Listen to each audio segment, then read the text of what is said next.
뭐 그 영화에서도 나오지만 당시 국가보안법은 뭐 그 영장 없이 처음에 체포 가능하고 그리고 당시 계엄 상황이었기 때문에 계엄법 위반이다 뭐 이런 것까지 같이 걸어서 계엄법, 국가보안법, 집시법, 집회 및 시위에 관한 법률 요 세 가지로 같이 해서 기소를 했던 건데 근데 이제 저는 이 영화에서 가장 조금 이해가 안 되는 건 노무현 대통령이 변론의 중심에 서 있잖아요. 네. 근데 당시 노무현 대통령은 이 변호인단 5명 중에 말석이었어요. 그리고 부산 지역의 인권 변호사의 대부라고 불리는 게 이제 실제 인물은 김광일 변호사인데 김광일 변호사가 직접 변론을 하려고 했는데 김광일 변호사가 변론을 하면 잘못하면 자기도 그 불임에 왜냐면 거기 나와 있는 그 학생들을 김광일 변호사가 다 직접 잘 알고 있던 사람들이기 때문에 그 조직에 자기가 엮여 들어갈 것 같은 생각이 들어서 다른 변호사들을 그 사건을 맡겨가지고 하기로 했는데 당시 노무현 대통령이 그렇게 변론의 중심에 서지 않았다는 거예요. 심지어는 그 사건을 맡았던 판사조차도 노무현 대통령이 변론을 했다는 사실 자체를 기억을 못해요. 변론 안 했으니까.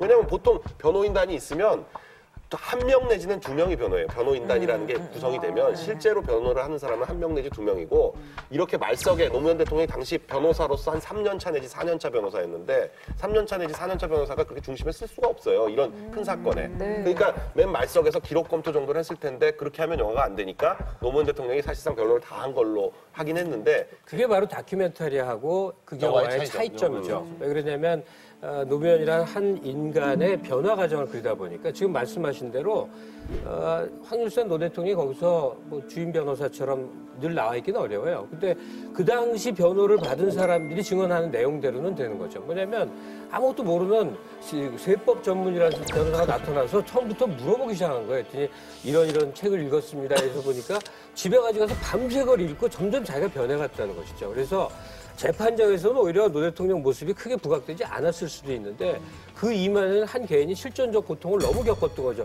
아니 이런 일이 있을 수가 있나? 왜 이랬지? 책 보니까 이거 너무 부당했구나. 세상에 이런 거였구나. 그때 막 깨우치는 거예요. 영화에서 포장을 한 거죠. 아니 실제로 노 대통령 전기나 강 변호사 말대로 그 사건을 잠깐만요. 불임 사건을 맡아서 한 인간이 완전히 바뀌어요.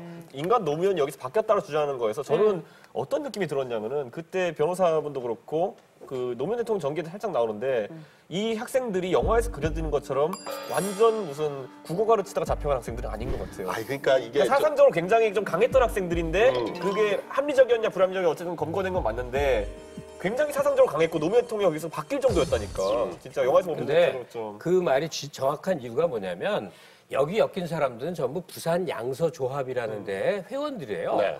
각기 떨어져 있는 독서 모임을 엮어서 한 사건을 만든 거죠. 이들이 조직을 해서 혁명을 꾀했다는 건데 실은 독서 모임이다 보니까 그 안에는 진짜 사상적으로 굉장히 앞서 나간 사람도 있고 아주 초보적으로 소박한 사람도 있고 별 사람이 다 있었던 거예요. 그러니까 저는 노무현이라는 굉장히 똑똑한 어떤 사법시험까지 통과한 개인을 이렇게 눈을 뜨게 변화시켰다는 것 자체로 그 사람들 자체가 범인은 아닌 것 같으니까.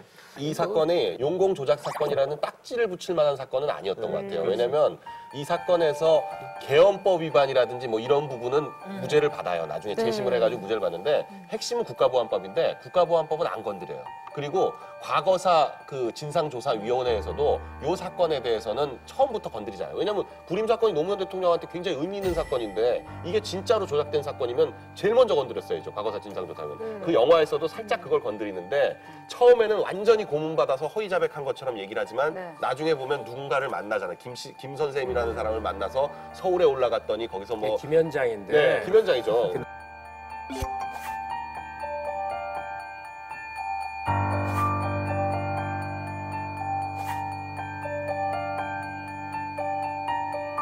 그래서 뭐 박수 받고 뭐 이런 그리고 돈 줘서 돈 받아가지고 내려왔다. 자술서만 쓰는 기간이거든요. 빨간 펜으로 이 큰 사절지에다가 빼곡해서 20페이지, 30페이지를 써요.